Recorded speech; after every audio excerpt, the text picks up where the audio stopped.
আপনি phone, laptop কিংবা internet কোনো কিছুই ব্যবহার করতে পারবেন না। পার্লারে গিয়ে মেকআপ করতে পারবেন না, চুলের স্টাইল বদলাতে পারবেন না, বছরে 15 দিন হাসতে পারবেন না, বিদেশি গান কিংবা সিনেমা দেখতে পারবেন না, নিজের ইচ্ছা মতো জামা প্যান্ট পরতে পারবেন না। হ্যাঁ, এমনটাই হবে ভারতে, যদি দেশটা চলে যায় ডিক্টেটরশিপ বা স্বৈরতন্ত্রের হাতে। কি হলো, বিশ্বাস হচ্ছে না তো? উত্তর কোরিয়া, চায়না, আফগানিস্তান, রাশিয়া এবং বার্মার মতন দেশে এমন সব নিয়ম আছে যে নিয়ম চালু হয়ে যেতে পারে আমাদের দেশেও। চলুন আজকের এই ভিডিওতে জেনে নিই, ভারত যদি কোনোদিন স্বৈরতন্ত্রের অধীনে চলে যায় তাহলে আপনার জীবনে কি কি পরিবর্তন আসতে পারে। প্রথম তো আপনার স্বাধীনতা কেড়ে নেওয়া হবে। আপনি কার সাথে কি কথা বলছেন, কখন কথা বলছেন, কোথায় কথা বলছেন, সব কিছুর নজরদারি চালাবে সরকার। আপনি নিজের ইচ্ছা মতন জামা কাপড় পরতে পারবেন না, সরকার থেকে যেটা বলে দেওয়া হবে শুধু সেটাই পরতে পারবেন। আপনি কোনো বিদেশি গান বা সিনেমা দেখতে পারবেন না, সেটা ইংরেজি হোক কিংবা অন্যান্য ভাষায়। তার কারণ আপনার কাছে স্মার্টফোন, ল্যাপটপ, ট্যাব কোনো কিছুই থাকবে না, আর থাকলেও ইন্টারনেট পরিষেবা পাবেন না সেখানে। সেগুলো শুধুমাত্র সরকারি আধিকারিকদের কাছেই দেওয়া হবে। আপনি নিজের ইচ্ছা মতন খাবার খেতে পারবেন না, বিরিয়ানি, ফুচকা, মোমো এইসব তো ভুলেই যান।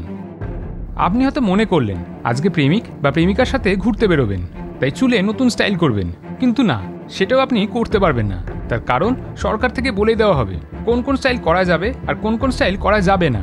তার বাইরে গেলেই হবে বিপদ। শুধু তাই নয়, গ্রাম কিংবা মফস্বল থেকে অনেকেই আসে শহরে চাকরি করার জন্য, কিন্তু একবার স্বৈরতন্ত্র এসে গেলে সেটাও সম্ভব হবে না, কারণ তখন শহরে শুধুমাত্র ধনী ব্যক্তিদেরই স্থান হবে। আপনার বাড়িঘর থাকলেও আপনাকে গ্রামে পাঠিয়ে দেওয়া হবে, এমন সব করা নিয়ম চালু হয়ে যাবে। এখানেও শেষ নয়, আপনি কোনো ভগবানকে মানতে পারবেন না। দেশে কোনো রকম কোনো মন্দির, মসজিদ, গির্জা কিছুই থাকবে না।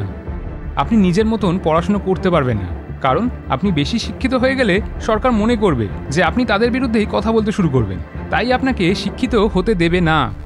আপনি না চাইলেও আপনাকে সেনাবাহিনীতে যোগ দিতেই হবে, কারণ সেটাও হয়ে যাবে বাধ্যতামূলক।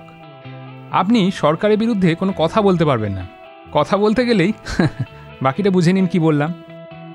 আপনি বিনা অনুমতিতে দেশের বাইরে যেতে পারবেন না, আর আপনি চাইলেও সচরাচর অনুমতি পাবেন না। উত্তর কোরিয়াতে বছরে এমন একটা সময় আসে যেই সময় আপনি কোনো জন্মদিন, বিয়েবাড়ি কিংবা অন্নপ্রাশন কোনো কিছুই উদযাপন করতে পারবেন না। টানা 15 দিন আপনাকেও দুঃখে থাকতে হবে, কাঁদতে হবে, হাসতে পারবেন না। ভাবতে পারছেন? একবার হেসে ফেললেই সেটাই হবে আপনার শেষ হাসি। এবার আপনিই বলুন, আপনি কি চান এমন কোনো দেশে থাকতে যেখানে আপনার স্বাধীনতা বলে কিছুই থাকবে না? কি মনে হয় আপনাদের? জানাতে ভুলবেন না কমেন্ট করে। নানা বিষয়ের ওপর ভিডিও দেখতে হলে এই পেজটি ফলো করুন।